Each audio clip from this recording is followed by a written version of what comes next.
Okay, so the point of this panel, which is a little bit these last two panels are kind of these blue sky panels that we decided to add as a kind of way to like have conversations that don't normally happen kind of in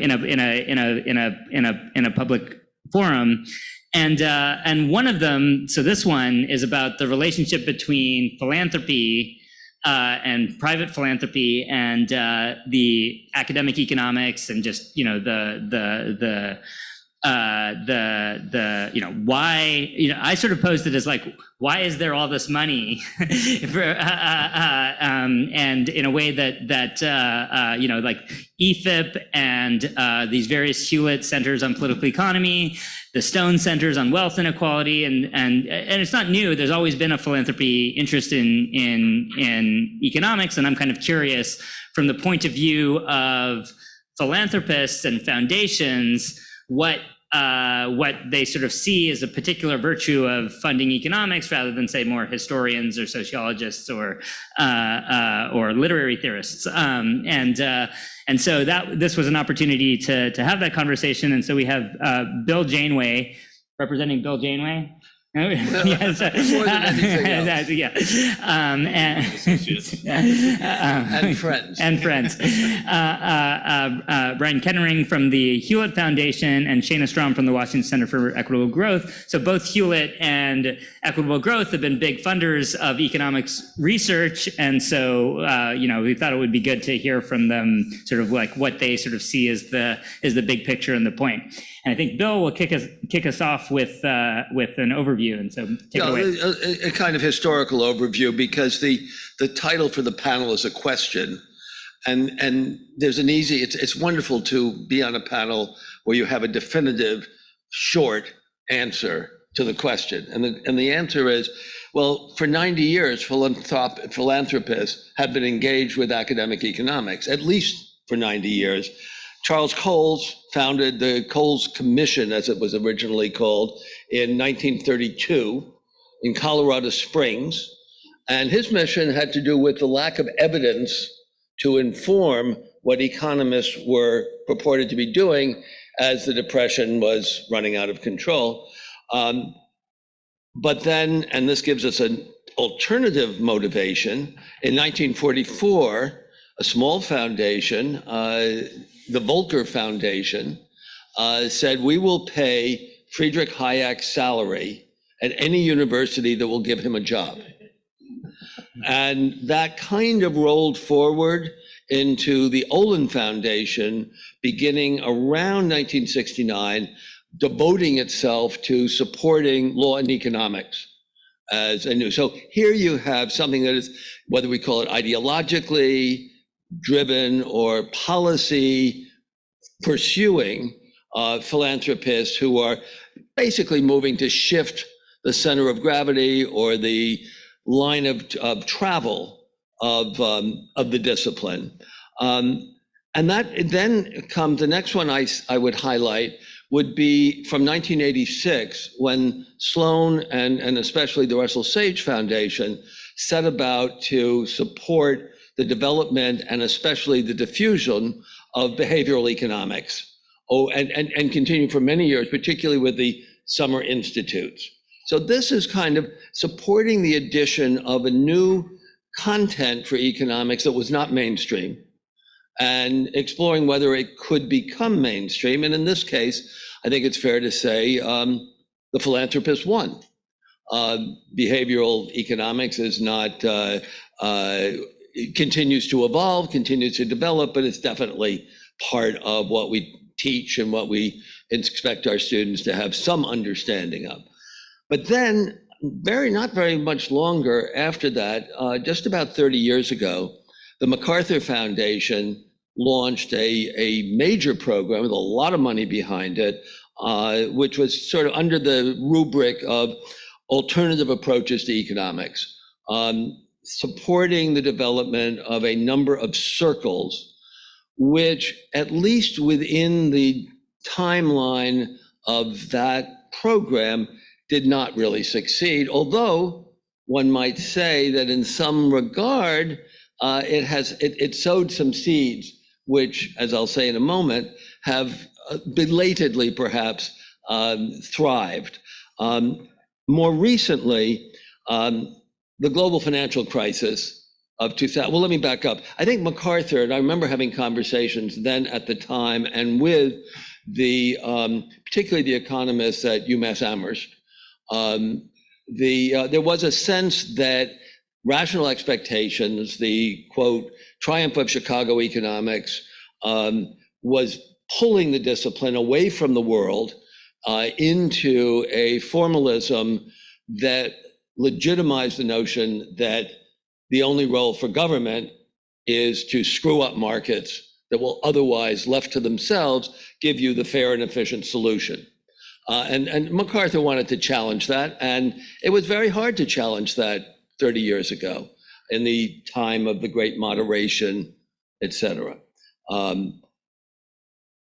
2008, I think, really motivated a lot of new work. This is where the Institute for New Economic Thinking was first funded and founded by the Open Societies Foundation. I followed with Jim Balsillie of the BlackBerry Company to provide a substantial amount of additional funds.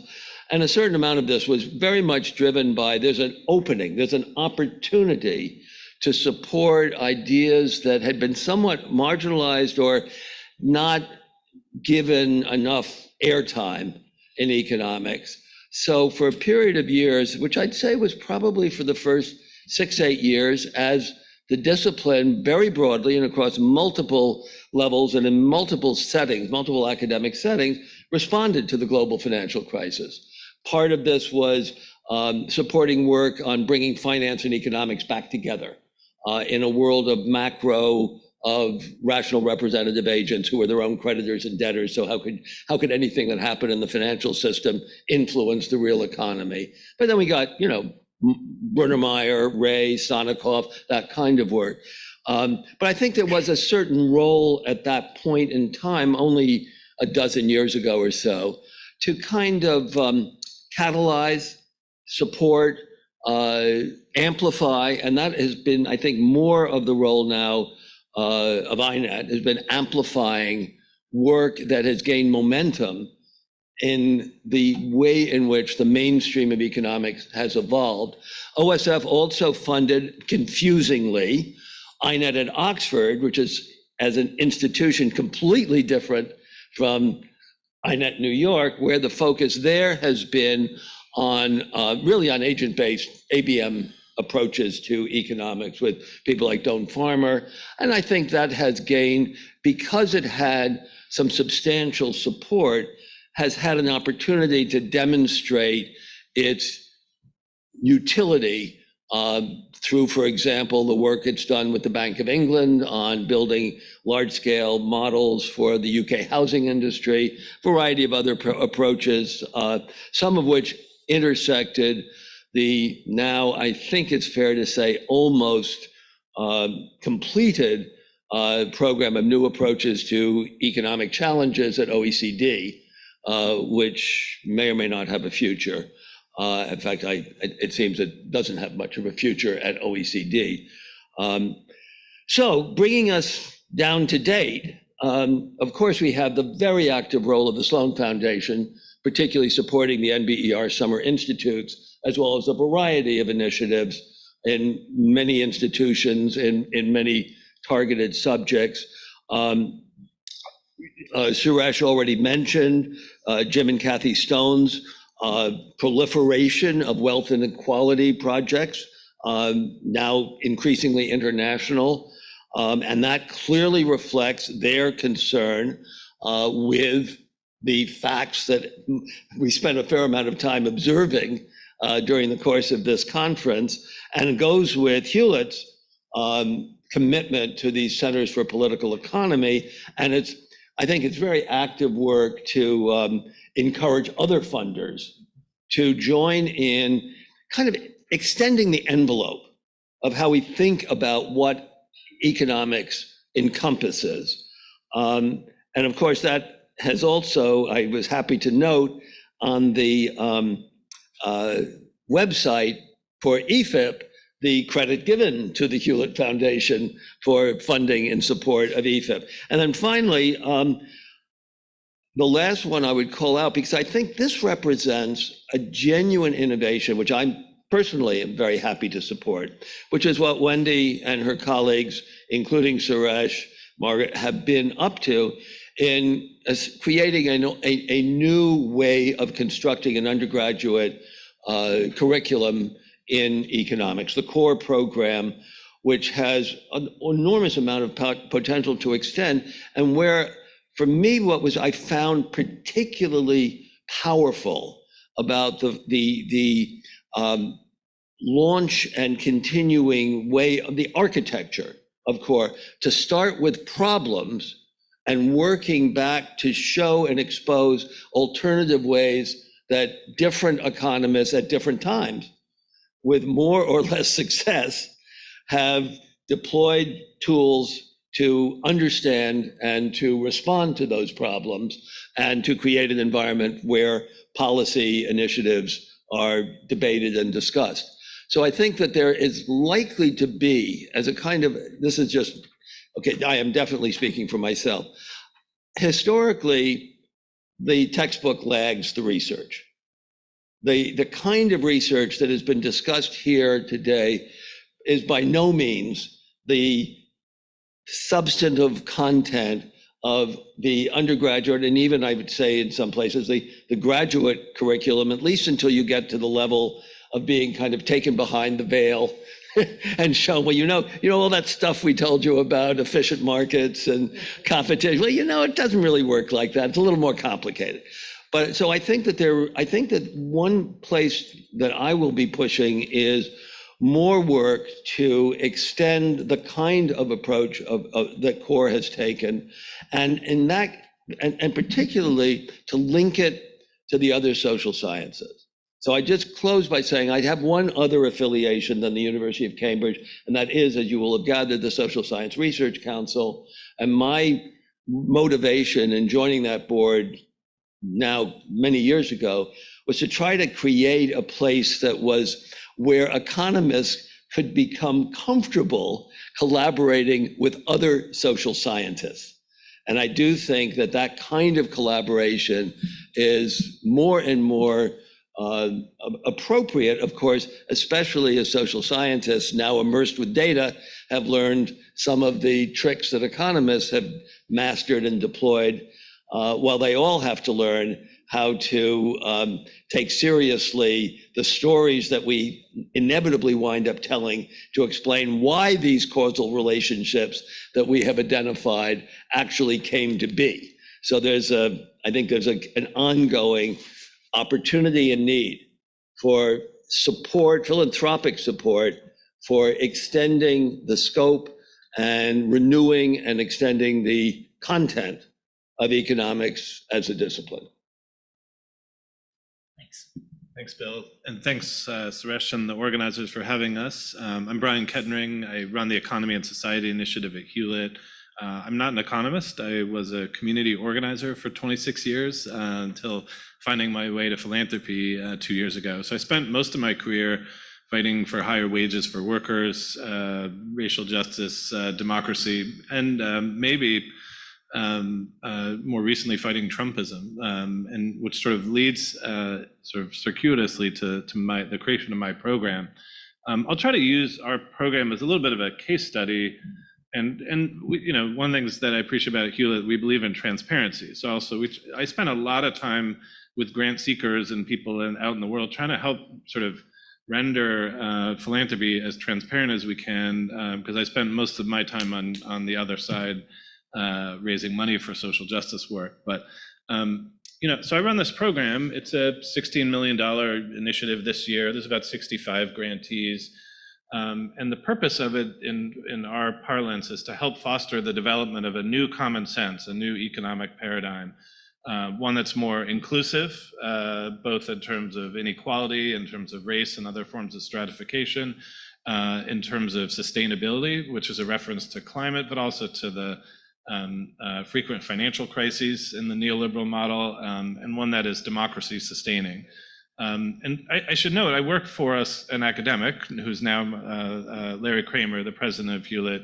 He's a legal scholar and historian. He was dean at Stanford Law School. So I think that's important because it was, in some ways, a lot of our academic interventions, contributions, what have you, spring from his mind, and sort of I've found myself carrying out that dimension of it and a bunch of others.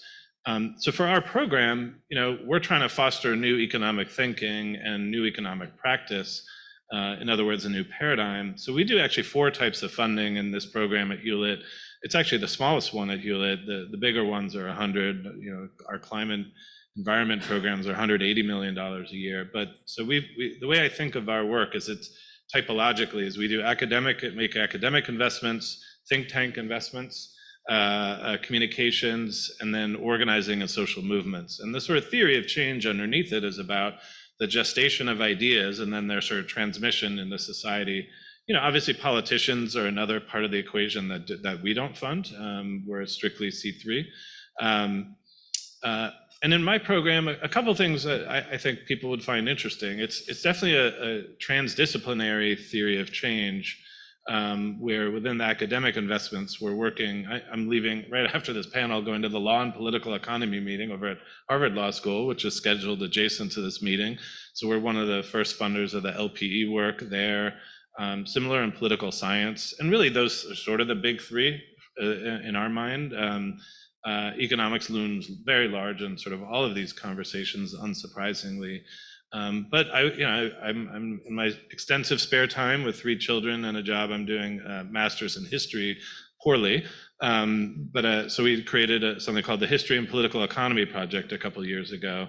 And actually, part of what's interesting is, so the way we think about it is we have strategies or programmatic investments in the different disciplines, and then through these centers that we're supporting and other means, really urging transdisciplinary thinking as well. Another dimension is because we come at it from a paradigmatic basis, there's sort of an interplay between the ideas and public policy, between the sort of more micro and the macro and so on. So we actually are doing some projects with philosophers. The Boston Review, actually a project with Arkhan Fang at Harvard, because if you look at studying the history, Hayek and Friedman's writings were really political theory. They weren't really economics, which leads to another point about like where does new economic thinking come from? And I don't see Danny. Oh, there's Danny. We're not sure it's going to come from, and I don't think anyone here is arguing that it comes from the next big economics book. The general theory is going to be from whence it emanates. And yet, on the other hand, this field is absolutely critical to developing the ideas and the thinking that will constitute new forms of political economy down the road. So I do think we are certainly always on the lookout to support wherever whether they're in the academy or outside the academy. A lot of interesting thinking is coming from journalists like Rana Forhar or Ezra Klein these days. So we sort of try to take note of that and help to elevate that as best as we're able. Let me step back on philanthropy sort of more broadly. There are big questions about democracy and inequality, the tax system, which I won't get into now, happy to talk about. But Americans gave $471 billion philanthropically in 2020. I learned a fun fact the other day. There are more foundations than laundromats in the United States. There are 76,000 foundations. And there's actually only, to my surprise, 18,000 laundromats. So it's actually by an order of, I don't know, 3.8 or something. So someone help me with the math there. I checked the AEA website, which listed 10 foundations that fund economics work. And actually Stone was not on it, as Sonia's here. I want to acknowledge their important work. So it wasn't a complete list, but when Suresh asked the question, is there a role for funding of academic economics? I was like, yeah, there is, but there's not a lot of it. I feel like there certainly should be more. And I'll say, as a sort of organizer turned funder who's trying to get my friends in philanthropy to fund our academic projects that we are really excited about, it's pulling teeth. They're actually more interested in funding the organizing and the social movements than the world of ideas. And so let Let me end just with a couple other elaborations on a couple initiatives we're doing specifically with the field of economics. Obviously, we're pleased and really excited for this meeting as a supporter of EfIP. We have created an initiative to create 15 new interdisciplinary centers, one at Harvard that Danny is co-directing, another one at MIT led by Daron and Asamoglu and David Otter. All of these are interdisciplinary centers. There's another 6 that we at Hewlett are supporting in the US. Several at Columbia and at Berkeley have economists in the leadership structure. But to Bill's point, we've actually recruited Ford and Open Society and Amidyar to join us. And so that's been really good. We've actually gotten them. Ford has, for example, funded 5 centers across the global south, and from Cairo to Bogota to Bombay. So there's now 15 of those around the world, and we're seeing a lot of interest, and we're trying to think sort of humbly, frankly, about how to support them, but also how to network them and foster that type of thinking. We do support think tanks. The question is framed around academic economics, so I won't say a lot on that, but there are important ones that interact with the field, Shayna's in particular, but also groups like the Economic Policy Institute or Roosevelt. And I should note that, in my program, for example, we have 65 grantees. Most are, about 85% are in the US, but we've started doing international grant making. So supported the EU Tax Observatory project that Gabriel is doing, supporting some work on research on industrial policy at a global level.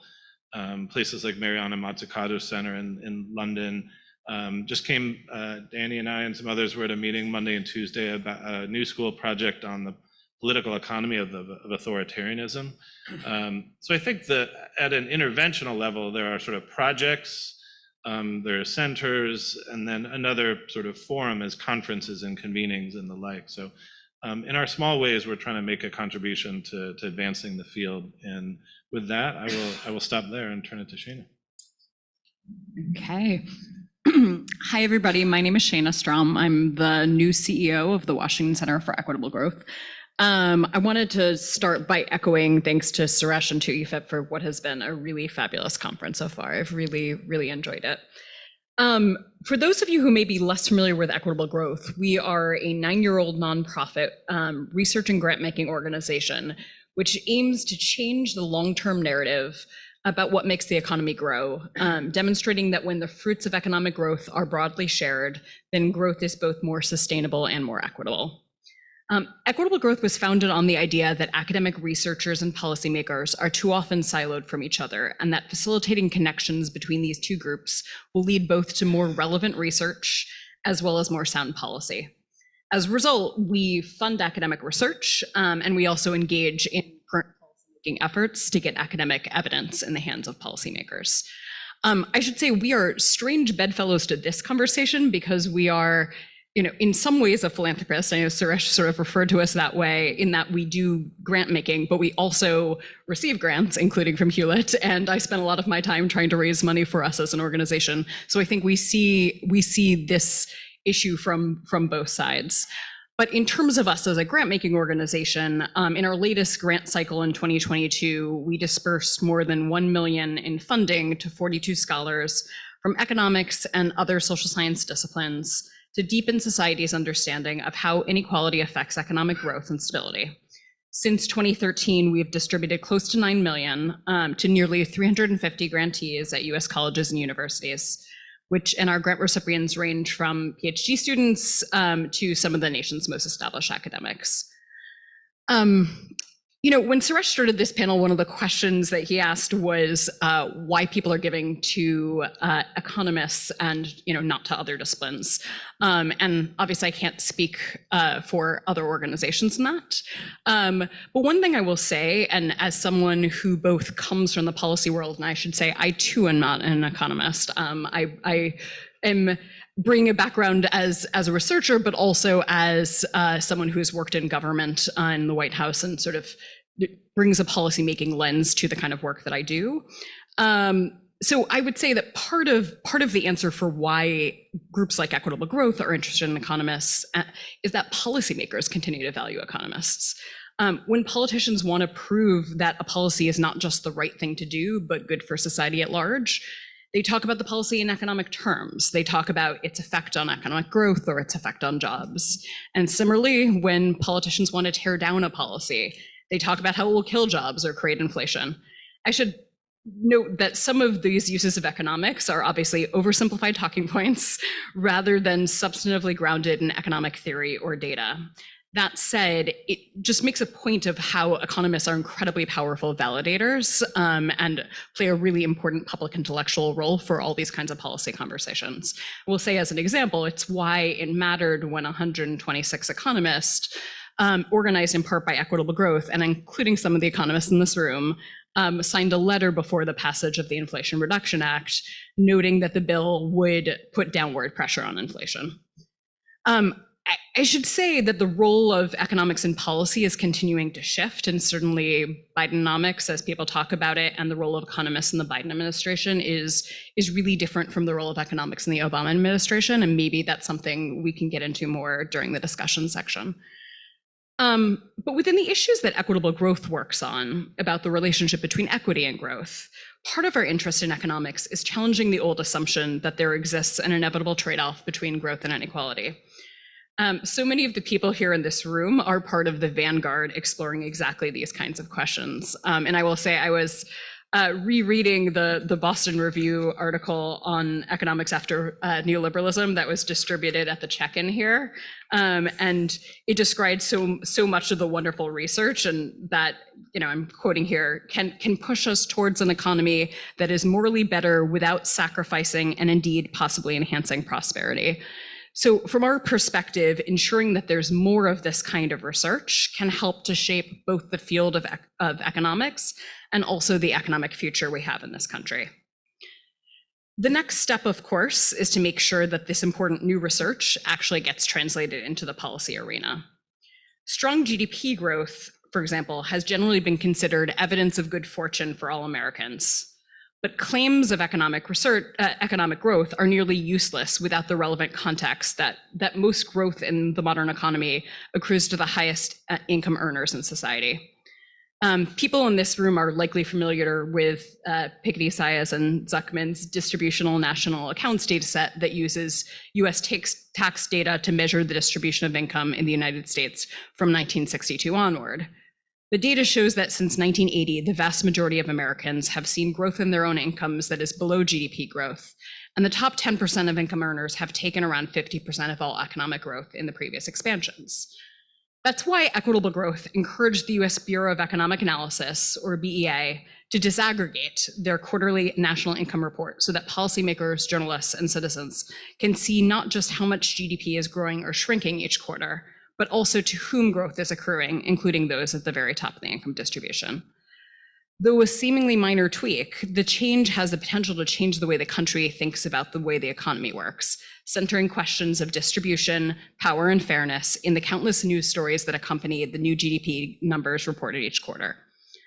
And I should say most recently, the omnibus legislation passed in late 2022 included 2.7 million specifically for this data set, which is going to allow the BEA to devote 6 additional full-time employees to the production of this GDP 2.0. They'll now have the resources to add new types of disaggregation to the data series, improve the timeliness of data releases, and improve the quality of the data series, bringing it out of the prototype phase and into regular production status. The legislation also includes report language that directs BEA to study ways to release the data on a quarterly schedule. So this is just one of the many ways that thoughtful economic research can play a role in helping society to build a better future, and one in which all people in society can prosper. I should say I'm really thankful for everyone in this room. I think the work of the people in this room is what is making all of this happen. And so again, just really grateful to be here, and for anything that we can do to help you continue all your great work.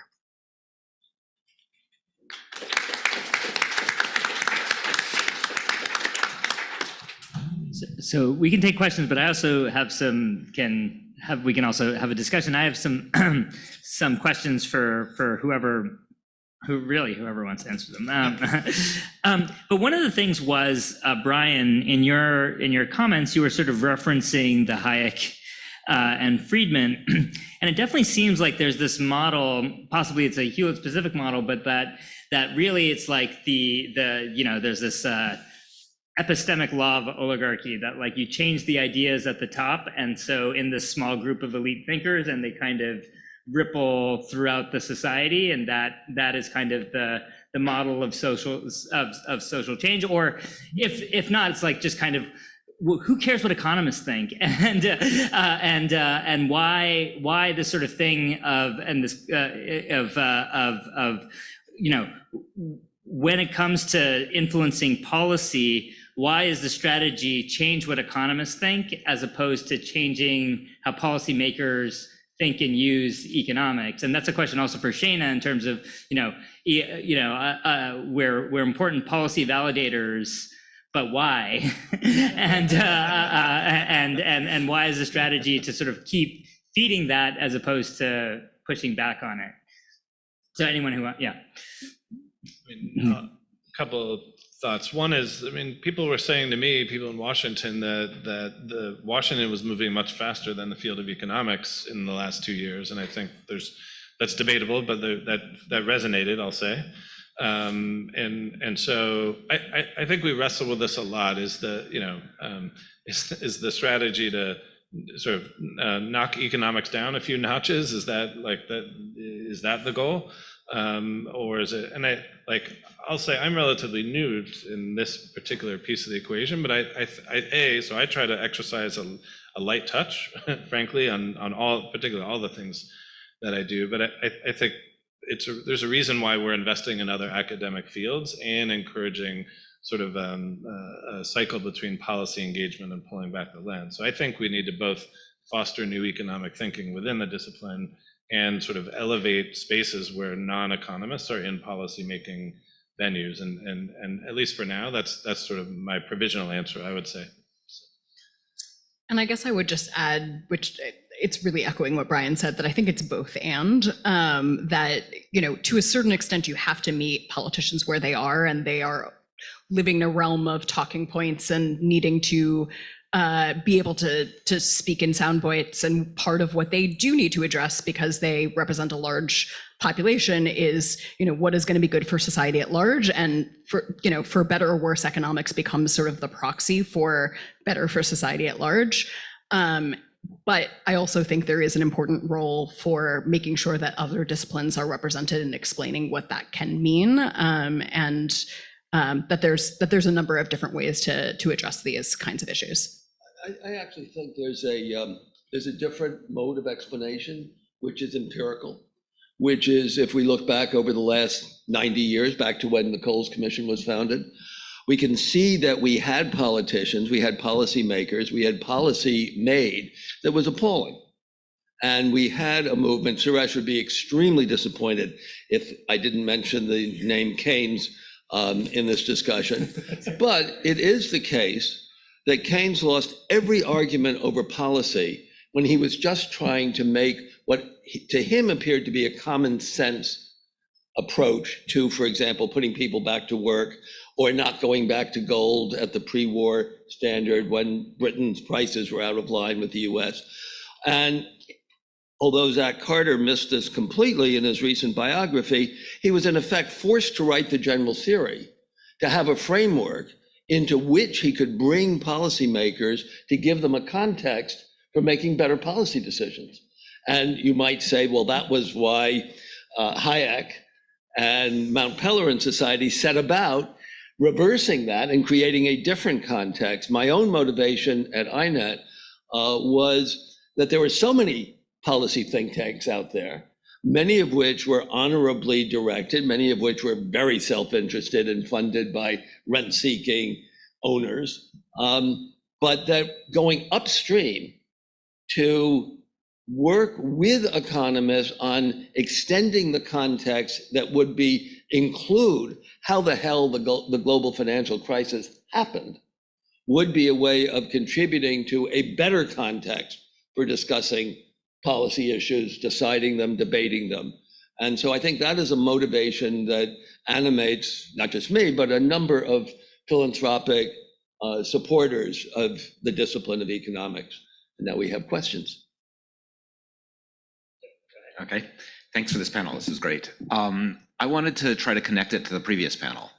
You all talked about efforts to change the ideas that people are talking about. One way to approach that is to change the people who are doing the talking.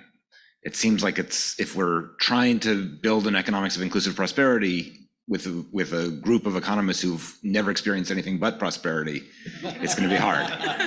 And I'm curious what you think about that, about changing the people as a strategy. I was particularly struck by the discussion of pre-docs in the last panel. I share the view that Anna expressed, that this is really making it much harder for students who don't come from a background of knowing what economics is to make it in. And I'm curious whether you see any ways for philanthropy to try to make that work better. My answer is Wendy Carlin and core economics. Okay. Much more accessible way of coming to grips. Maybe we'll take a round. Yeah, of sorry. Questions. Sorry. At this point. Hi, yes, me again. Thank you so much for this panel. And I have a broader question about the role of philanthropy in the economy overall. And that is specifically the danger that philanthropy can actually pose to democracy and inclusive prosperity. And I'm curious along 3 axes, and I have a case study to illustrate the point. The first is tax policy. So all these foundations can be used to essentially conceal wealth, or at least make it more difficult to tax. The second is through the ideas that are promulgated. So we saw the example of influencing the BEA, which is great. In this case, sounds awesome, but we can easily see this going in the other direction as well. And the third is directly democratic in the way that the funds are spent, right? Because essentially a few billionaires and millionaires are deciding what kinds of programs to fund. And now the case study is that I actually worked at a nonprofit for workforce development. I worked on the fundraising team, so I was directly processing donations. One of the donations that I processed was from the Pritzker Foundation. This Pritzker Foundation has its $15 billion of wealth in 60 companies and 2,500 trusts. Now, the Pritzkers split in 2019 into John and Lisa foundations, which sent ripples throughout the philanthropy sector. And again, when we have, one family that's essentially deciding what programs gets funded and which don't, and there's no democratic process here, I think that poses a risk, and I'm curious to hear your thoughts. Thank you. Yeah, this is. Yeah, we'll go to that. Go ahead. No, he didn't want us to go side to side because the cameraman going nuts. Okay, so we'll finish those 2, and then we'll come back to you. Okay. So I was going to make some related points that nonprofits, there's an academic article called Tax Exempt Lobbying, and it's about the fact that, Coca-Cola or the sugar, they donate to a lot of, health-related nonprofits, and the health-related nonprofits keep their mouths shut about the harm from sugars.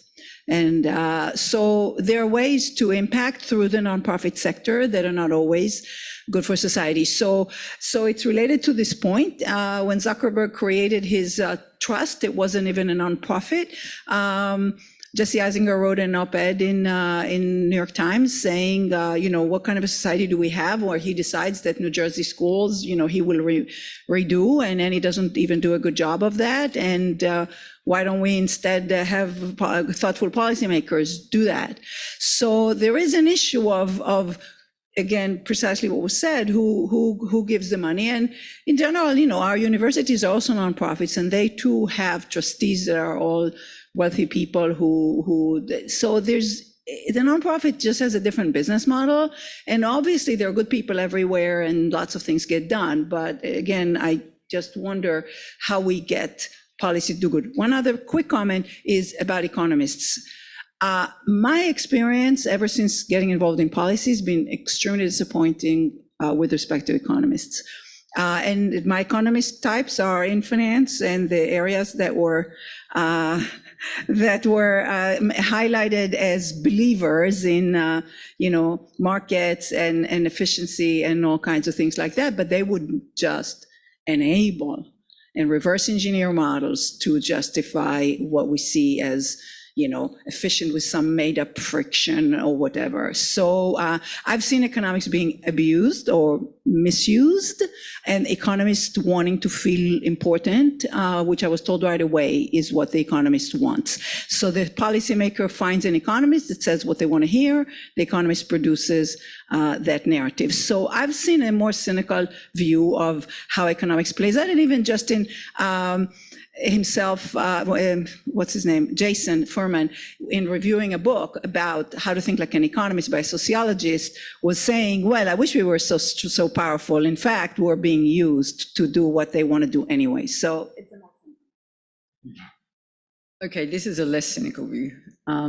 So this is really to make the point that that the intervention of philanthropists can make a massive difference. So just think about what happened in the immediate post-war period and how economics was changed by the coming together of a new problem, the Great Depression, and new economic theory. And the result was Samuelson's textbook. And what Samuelson said he was doing is that he was educating future citizens. It wasn't about educating economists, like we heard in the last session. So the point is that in the current context, where what we have to do is to compete with a publishing industry, which is the way that the decisions are taken by instructors about what students are taught. We have to compete with that by creating a public good, and that's what we're doing in this project, to bring again together the new problems that we face with the new economics. And we've seen some fantastic examples of the new economics over the last 2 days. But for that to be possible, there has to be funding. The funding is not coming from universities. The funding is coming from philanthropists. But the governance, if you like, is coming from within the academy. And I think that is a reasonable combination to actually do something that can make a difference. Yeah, thanks so much. I'm a grad student here doing research on philanthropy, so I think all of this is very interesting. Yeah, so Brian, you actually used the word investment a lot to talk about the grants that Hewlett is making, and I thought that was kind of interesting, because usually if I'm thinking about an investment, there's a very clear return on that investment, which of course there's not in funding social programs, research, and so on. So I'm curious how you think about sort of measuring the successes and failures of grants and how those measurements inform the sorts of grants that you make. Thanks. Go ahead. You start. Why don't you start? All right, I've got a list of 5 here. So on the changing the personnel, I mean, someone else should make the joke about what is it in X, is X field is advanced one funeral at a time. So I won't make that joke, but the, we support, for example, Sandy Darity's project around diversity and in the economics profession. I think it's really important like a lot of the centers that we're working with are trying to cultivate the next generation of economists and of scholars across the disciplines. So, and I think very, very consciously about elevating new voices, and not always necessarily younger voices, but more diverse voices. So if you sort of read carefully my newsletter that comes out, you'll notice like we've had Derek Hamilton and Mariana Matsuka, like we think a lot about that. So it doesn't mean we get it all right, but I think know that we many of us in philanthropy share the concern, both about economics and more broadly, like even in our own institutions. The philanthropy and democracy questions there were multiple there. I've been in philanthropy for 2 years. I was raising money from it for 26. So my sort of scope is limited there, but I would say a few things. One is, I think you have to evaluate philanthropy on where they stand on critical policy questions relative to philanthropy and democracy. Do we, for example, support raising taxes on the wealthy and on corporations? Who are we funding? Are you funding Gabriel Zuckman, or are you funding something else? So I think I would hope we'd be evaluated on that standard, and I think there are much deeper questions that are beyond my ken around just the larger questions there. Clearly, we need to reform the tax code. There are interesting innovations in philanthropy about democratizing the actual practice of grant making. So there's increasingly practices of forming committees within the practitioner field, so that as a grant officer is making decisions. So we've done this in some of the funds that I'm a part of. So I won't get into that at length here for time reasons, but some of you may be interested in knowing that there are multiple layers of pushes to reform philanthropy, decolonize philanthropy, to change the tax code. And I think they're all important for people here to be aware of. I'd probably, on the investment language question, I'd probably be embarrassed at myself 5 years ago, the fact that I'm using that language now, and may still be, but I think that, I think we don't, on the question of measurement, one of the things I do appreciate about being at Hewlett is it values general support over project support. Like, we have a set of practices that, as a new person working in philanthropy, have been really helpful. I think they're not universally shared, and I think we and others are trying to push the field to sort of cut down on its bad practices and to strengthen its good practices. General support is an example. We are not like bean counters in how we interact with our grantees. Like, I'm here hanging out. Like, I couldn't tell, so we certainly ask for reports and feedback sometimes, but we try to keep the paperwork to a minimum. The language that's emerged in the field is called trust-based philanthropy. And I think it can be taken too far, where there's sort of no accountability or no sort of sense of directionality or efficacy. But I think those are generally positive trends. I'd like to address the deep question about democracy and philanthropy. And, it's a complicated historical story, and there's a large literature that reaches back to particularly post-World War II. The book, for anyone who's interested, I would say the master narrative to consult is Gary Gerson's recent book, The Rise and Fall of the Neoliberal Order. And there, on the one hand, up at the front, you see a very powerful role for a few foundations, I mentioned two of them, in advancing and supporting and disseminating the ideas that are at the core of the neoliberal program, which was a program. And it was a program that was very much about withdrawing the public sector from engagement in the private sector. And we can read it among, perhaps closest to home, and as discussed yesterday, in the radical unfunding of public universities by public bodies, by state legislatures. Then the rise of the inequality, as Atif has demonstrated, the enormous significance of the increase in the inequality of wealth, which then becomes the basis for not just by, you might say, both the tax laws being written as they were written, but the foundations being endowed with such enormous sums of money and moving into a space that had to an extent been vacated by the withdrawal of the public sector. So I don't myself blame, and I know I may be alone in this, the Open Societies Foundation for playing a role in attempting to support democracy and related ideas around the world. I don't think we should say that these foundations, Hewlett to OSF to Mellon to MacArthur, were responsible for the reduction or the unfunding of public goods. I see them as a kind of incomplete space, moving into a space that very sadly was left open and needing support. And that's why I agree with Brian that in effect, you're seeing a kind of, Polanyi-esque double movement of the foundations that had this power, using that power to try to change the politics that created the space where if they didn't fill it, nobody was going to.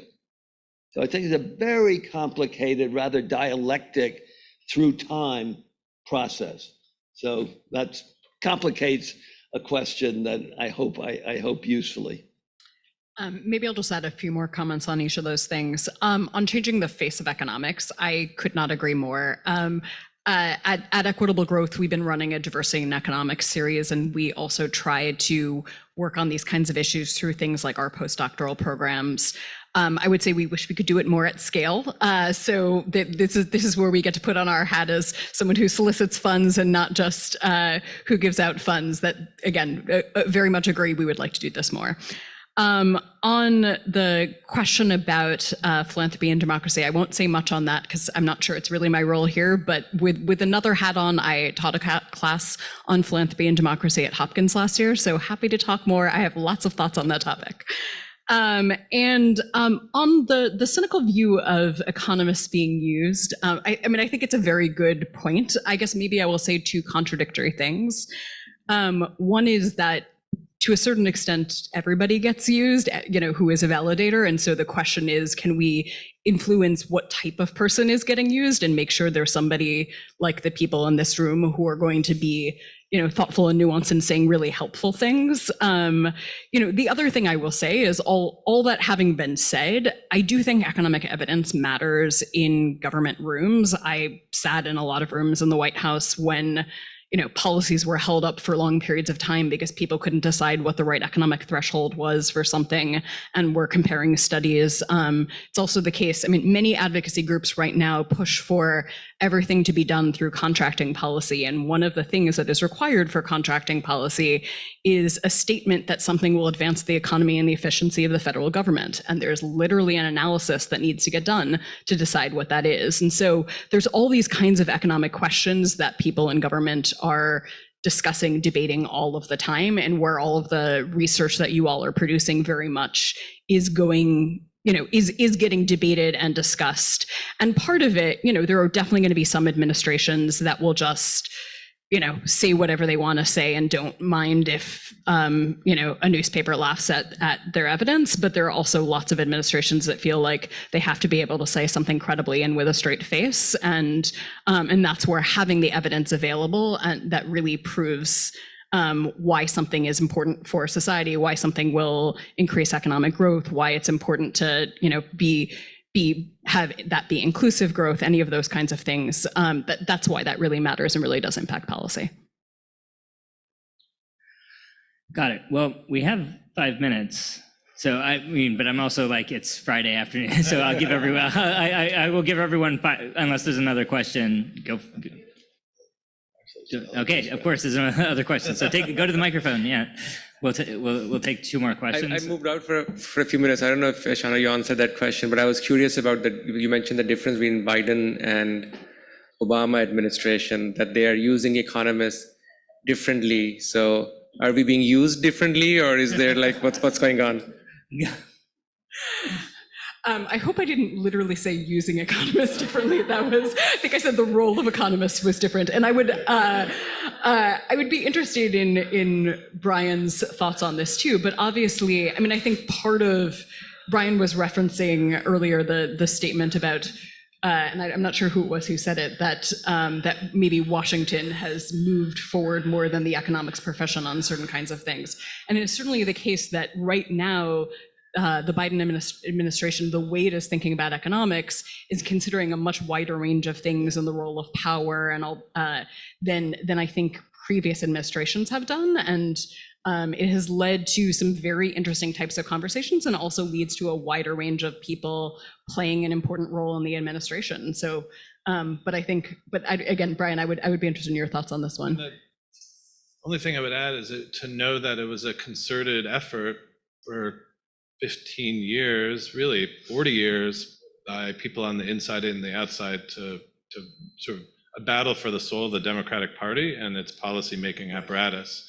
So I was part of the outside, so during the financial crash, like I was a part of the people who were literally organizing sit-ins at the Obama Department of Justice because they weren't holding Wall Street accountable. But, Roosevelt Institute and some others had a very savvy sort of building lists of qualified people and referring them. And they did it during the Obama years. It's just that, I was not excited about Biden until he started governing, became a lot more excited. Like he was ended being much better and widening the aperture a lot. And so but there were sort of good cops and bad cops working over a 10-year period there.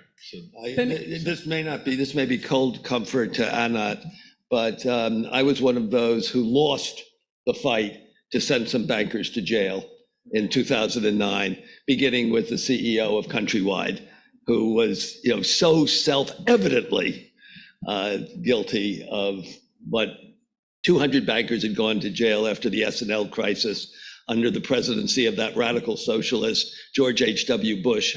And, one junior banker went to the slammer after 2008. So some of us were trying to fight with limited capacity and limited and minimal success.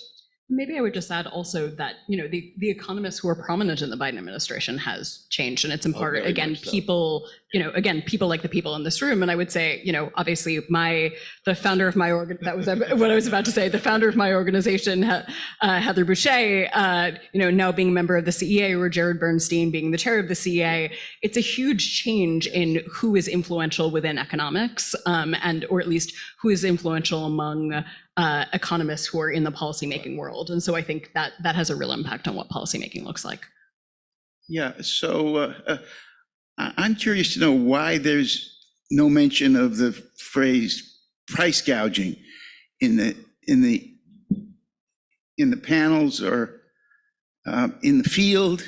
There are people who are obviously concerned about it, but price gouging is traditionally been considered to be a legitimate objective of capitalism, but it isn't anymore because it's considered a sin. But you can't address price gouging by raising interest rates. The only way you can, price gouging is part of inflation, right? Actually, the president, I believe, directly said that in one of his statements, that what we referred to politely as increased markups has also been translated in some very interesting work on how to methodologically separate return on capital from the expropriation of rents from market power. And there has been a huge literature, which has been referred to during the course of the last 2 days, on increased industrial concentration, increased markups, and that obviously also has clearly played a role when the demand side of the market has allowed for pricing power to be asserted effectively. So the term price gouging may not have been used, but the phenomenon is under intense scrutiny, academically and from policymakers. But it hasn't been directed at the Fed, or has it? Well, the Fed is not responsible. It's been directed at the price gougers. But the Fed is not interested in price gouging. It doesn't seem to care. We can take it offline, but we have time for one more question. This is a sort of comment and a plea. Based on my stuff on socioeconomic background before, I think it's fantastic that you're all focusing on diversifying your grantees and the people that you fund and promote by race and gender. My guess is that you're able to do less of that by socioeconomic background because it's not typically visible. So I would suggest that for people that are willing to disclose it, that becomes a priority area as well, particularly when we're studying topics that disproportionately affect people of less advantaged backgrounds. I would also say that there are basically no pipeline programs that focus on socioeconomic status beyond getting into undergrad. So very few of the pre-doc things, very few of the summer schools are targeted towards low SES individuals. That could be an opportunity for more funding or more changing criteria. And there's basically nothing for low SES people from international backgrounds because almost everything is for US citizens and permanent residents. Offline, I'd like to tell you about the Foundation Year program at Cambridge University. And given your where you come from, you might find that interesting, but that's offline. I'd love to hear about that. Thank you. Any last words? I think we're done. I want to make a plea as well. Okay. All right. I just wanted to add, since we are talking about sort of lack of diversity, economics as a field there's another dimension. It has a serious issue, which is from an international perspective. It is incredibly US focused. And somebody recently remarked that even when we are talking about development internationally, it's mostly done by people in the US. So it's the South is told what are your problems and how you want to deal with it. And I think I have experience because I founded a research organization in Pakistan because of how the miserable the situation is in terms of academic work. But I think there's a real lack of sort of capacity on the supply side of institutions that can do research locally in the South, that can produce students, that can create those sort of supply chains and value chains that we really need if you truly want to democratize economic thinking at a global level. So this is just because I have your ears, I wanted to say that as a plea. Can I just add, there's a lack of recognition of work done in the South. It's not just capacity, it's also recognition. Okay, thanks. So let's take a couple of minutes and then we'll come back to the last panel.